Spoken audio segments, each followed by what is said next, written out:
Assalamualaikum warahmatullahi wabarakatuh. Halo, bagaimana kabarnya semua? Mudah-mudahan baik-baik saja. Kali ini saya akan memberikan tutorial bagaimana cara mengeluarkan emas dari air bekas cukim. Bahan yang dibutuhkan yaitu karbit. Caranya, karbit ini kita rendam memakai air. Dalam mengasi air itu harus hati-hati karena reaksi yang dikeluarkan karbit bila terkena air itu sangat keras sekali. Selain panas juga bisa menyembur.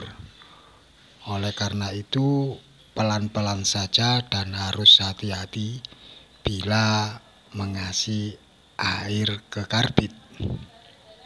Setelah itu biarkan beberapa menit sampai mengendap, karena nantinya yang kita butuhkan itu air karbitnya saja, bukan endapannya.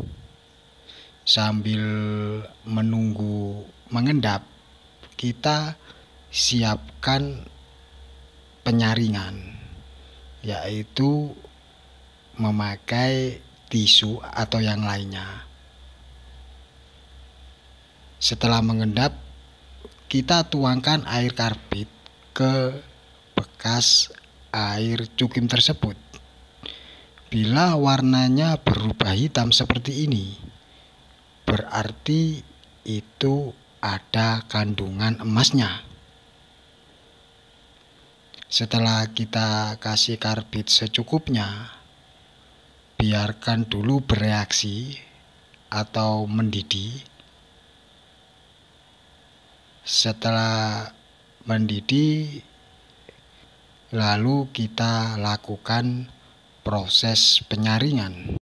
Dan salah satu ciri bila mengandung emas yaitu ada warna merah kecoklatan yang mengapung maupun yang mengendap.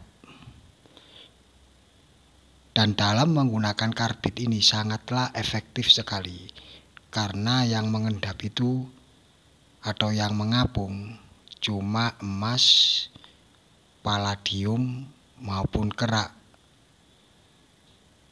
Bila menggunakan yang lain seperti menggunakan bahan soda api itu kurang efektif, karena nanti tembaganya itu ikut mengapung atau ikut mengendap.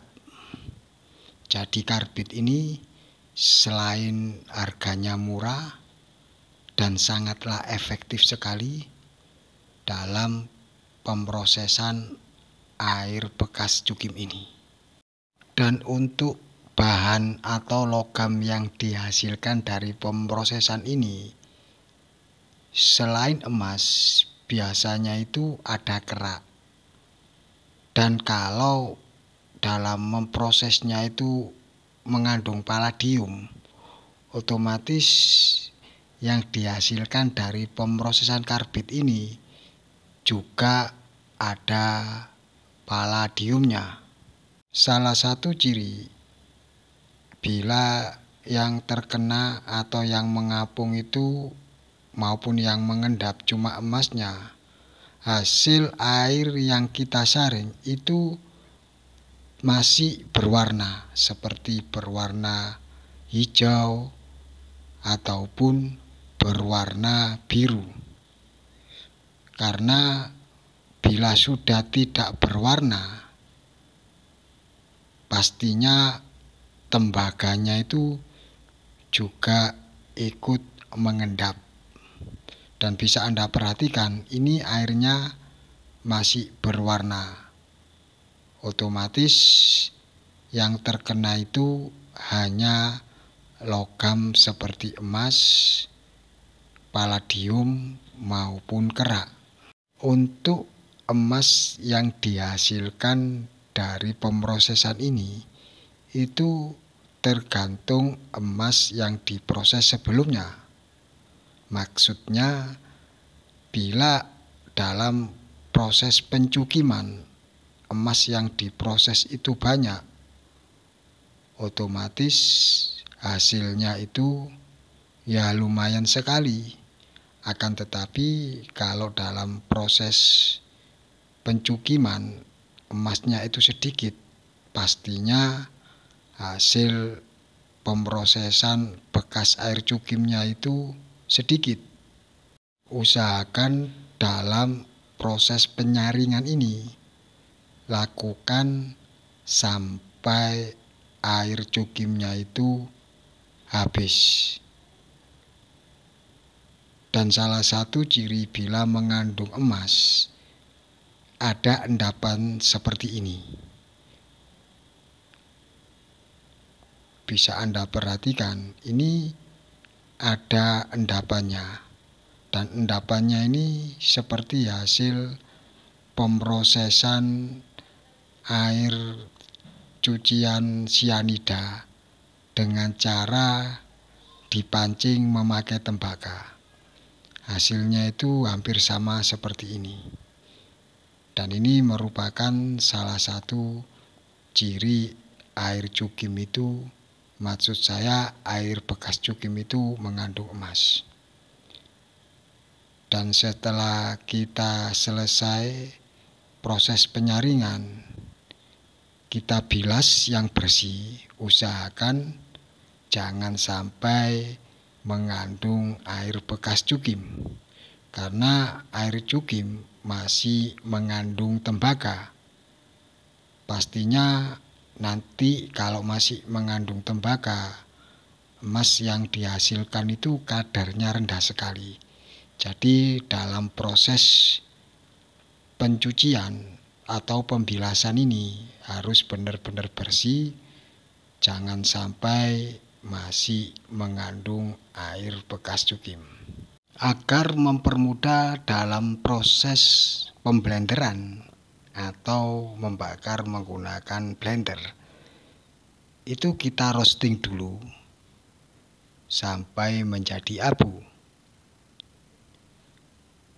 Setelah dingin dan sudah menjadi abu, lalu seperti biasanya kita kasih borak sebelum melakukan proses pembakaran dengan blender.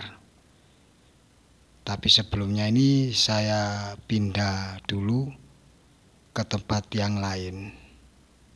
Setelah itu saya kasih borak, dan dalam mengasih borak untuk ukurannya itu 2 kali lipat dari bahan yang kita proses. Contoh seumpama bahan yang kita proses itu sebanyak 1 on, otomatis borak yang dibutuhkan itu 2 on. Agar nanti dalam proses pemblenderan itu tidak muncrat atau menyembur, dan agar mempercepat dalam proses pembakaran dengan menggunakan blender. Dan ini sudah saya kasih borak dan sudah saya aduk sampai rata. Setelah itu saya pindah ke kowi atau mangkokan dan siap untuk di blender. Dan untuk kadar emas yang dihasilkan dari pemrosesan ini, yang sering saya alami itu dengan kadar 400 sampai 500 van. Dan ini emasnya. Jadi saya kira cukup sekian dulu dari saya.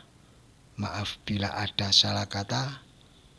Assalamualaikum warahmatullahi wabarakatuh.